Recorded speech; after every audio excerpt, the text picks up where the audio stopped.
নমস্কার, আমি সহদেব। আজও একেবারে ভিন্ন স্বাদের একটি শিক্ষণীয় গল্প নিয়ে উপস্থিত হয়েছি আপনাদের সামনে। আজকের গল্পটা হবে এরকম।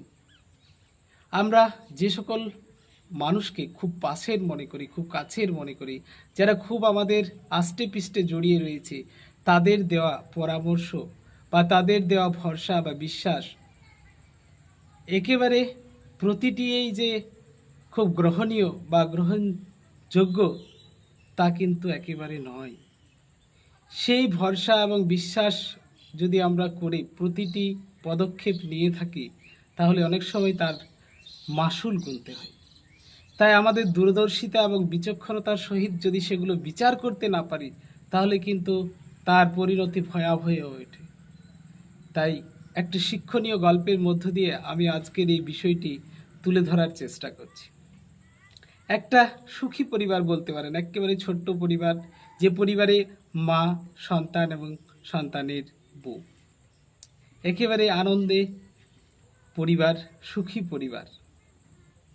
ছেলের বিয়ের কয়েকটা বছর তার সন্তান না হওয়ায় প্রতিবেশীরা নানান খোঁটা দিতে থাকে এবং এক প্রতিবেশী কুচক্রী তার বউয়ের মাথায় ঢুকিয়ে দেয় যে যতদিন পর্যন্ত তোমার শাশুড়ি মা তোমার সাথে থাকবে, কখনোই তোমার সন্তান সন্ততি আসবে না। তার কারণ জানতে চাইলে বলে ওঠে যে তোমার শাশুড়ি মা নাকি ডাইনি এবং সেখান থেকে তোমাকে বার হয়ে আসতে পারে। এটা শোনার পরেই বৌমা কিন্তু বিভিন্ন কুচক্রী বুদ্ধি আঁটতে থাকে কিভাবে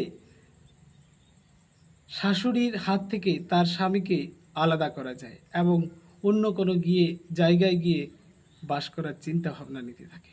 এবং এইভাবে এমনই একটা বুদ্ধি আঁটে, একদিন তার স্বামীকে বলে ওঠে, জানো তোমার মা কিন্তু ডাইনি, আর তোমার মায়ের কারণেই আমাদের সন্তান সন্ততি আসছে না। শোনার পর ছেলে একেবারে হতভম্ব হয়ে ওঠে। যাকে বলা হয় তার মাথায় যেন বাজ পড়ে। এটা হতে পারে না, এ তুমি কি বলছো? আমার মা, আমার শুভাকাঙ্ক্ষী, আমাকে নিয়ে অনেক স্বপ্ন দেখেছে, তুমি এ ধরনের বলতে পারো না। তুমি বিশ্বাস করছো না? বিশ্বাস করো, আমি তোমাকে কোনো মিথ্যা কথা বলছি না। তুমি প্রমাণ দিতে পারবে? হ্যাঁ, তুমি অপেক্ষা করো, আমি তোমাকে প্রমাণ দিয়ে দেবো যে তোমার মা ডাইনি। ঠিক আছে, তুমি যদি আমাকে প্রমাণ দিতে পারো তাহলে আমি বিশ্বাস করব। অপরদিকে তার শাশুড়ি মাকে বলে ওঠে, মা জানো তোমার সন্তান কিন্তু দিন দিন বিপদে যাচ্ছে। তোমার সন্তান আজকাল মদ বা মদ্য পান করে বাড়ি ফিরছে প্রতিদিন। তুমি কি জানো? তার মাও শোনার পর একেবারে আকাশ থেকে ভেঙে পড়ল। তাই তো, এটা হতে পারে না, আমি আমার সন্তানকে সুশিক্ষায় শিক্ষিত করেছি, এ কখনো এই ধরনের কাজ করতে পারে না, তুমি ভুল বলছো। না মা, তুমি বিশ্বাস করো, আমি তোমাকে প্রমাণ দিয়ে দেব। ঠিক আছে। কিছুদিন পর ঘোর অমাবস্যার দিন আসে। সেদিন তার ছেলেকে অর্থাৎ তার স্বামীকে বলছে, জানো আজকে তোমার মা বাইরে রাত্রিবেলায় নাচ করতে যাবে, আর সেটা ধরার জন্য তুমি বাইরে ঘুমার ভান করে শুয়ে থাকো, দেখবে তুমি বুঝতে পারবে। অপরদিকে তার শাশুড়ি মাকে বলছে, মা গো, আজকে তোমার ছেলে বাইরে গিয়েছিল, দেখবে মদ খেয়ে এসছে, তুমি শুনবে, তাহলেই বুঝতে পারবে তার গন্ধ মুখ দিয়ে বার হচ্ছে। মাও বিশ্বাস করতে পারছে না, কিন্তু তার বৌমার কথা শুনে ঠিক আছে আজকে দেখব। সেও ঘুমের ভান করে শুয়ে রয়েছে। এইদিকে মাও ছেলে যাতে বুঝতে না পারে তার জন্য মা চুপি সারে গিয়ে তার সন্তানের মুখের সামনে যখন মুখ ঠেকিয়ে গন্ধ নেওয়ার চেষ্টা করে, দেখি আমার সন্তান কি মদ পান করেছে। এদিকে ছেলে না ঘুমিয়ে ঘুমানোর ভান করায় সঙ্গে সঙ্গে টের পায় যে তার মা মুখের সামনে এসে কিছু একটা করার চেষ্টা করছে। সঙ্গে সঙ্গে ছেলে উঠে তার মায়ের চুলের মুঠি ধরে টানতে টানতে কিছু কথা বলার আগেই তাকে একেবারে জঙ্গলের দিকে টেনে টেনে নিয়ে যায়। তারপর একটা গর্তে ফেলে দিয়ে মারার চেষ্টা করে এবং ওর মা অনেক বোঝানোর চেষ্টা করছে, খোকা আমি ডান নয়, আমি কোনো ভূত নয়, আমি তোর মা, আমি তোর শুভাকাঙ্ক্ষী, কিন্তু ব্যর্থ, সব চেষ্টা ব্যর্থ, তাকে কোনো রকমেই বোঝানো যায়নি।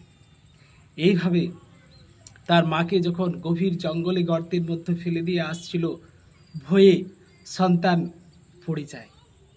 মা বুঝতে পারে তার বিপদের সম্ভাবনা, তাই মা দূর থেকে বলে, খোকা লাগেনি তো, ভালো করে বাড়ি ফিরে যা, ভয় করিস না, আমি তোর মা, আমি তোর শুভাকাঙ্ক্ষী। খোকা যদিও কণ্ঠস্বরটা হালকা শুনতে পেলেও তার মনে ভীতি এবং ভয় নিয়ে ছুটে বাড়ি পালিয়ে আসে। তারপর সব শেষ। এই গল্প থেকে আমরা শিক্ষণীয় যে বিষয়টা বুঝতে পারলাম, প্রতিটি ভরসা, প্রতিটি ভালোবাসা যদি আমরা অন্ধের মতো চোখ বুজে বিশ্বাস করে নিই, তাহলে কিন্তু তার পরিণাম ভয়াবহ হতে পারে। তাই যে কোনো সিদ্ধান্ত নেওয়ার আগে অন্তত একবার বিচক্ষণতা, দূরদর্শিতা দিয়ে বিষয়টি দেখা উচিত। এই ধরনের ঘটনা আমরা কিন্তু প্রায়শই দেখে থাকি যে কাউকে বিশ্বাস করলে সে যে প্রতিটি সিদ্ধান্ত সঠিক দিচ্ছে তা কিন্তু ঠিক নয়। অনেক বন্ধু বান্ধব, আত্মীয় পরিজন আমাদেরকে অনেক সময় পরামর্শ দিয়ে থাকেন, যেগুলোকে আমরা সুপরামর্শ ভেবে গ্রহণ করি এবং তার পরিণাম ভয়াবহ হয়ে ওঠে। তাই প্রতিটি সিদ্ধান্ত নেওয়ার আগে অন্তত একবার ভাববেন। আর এই ধরনের শিক্ষণীয় ভিডিও পেতে আমাদের চ্যানেলটি সাবস্ক্রাইব করে রাখুন। ভালো লাগলে অবশ্যই কমেন্ট করবেন। এই ধরনের ভিডিও বানাতে উৎসাহ পাবো। নমস্কার, ভালো থাকবেন, সুস্থ থাকবেন।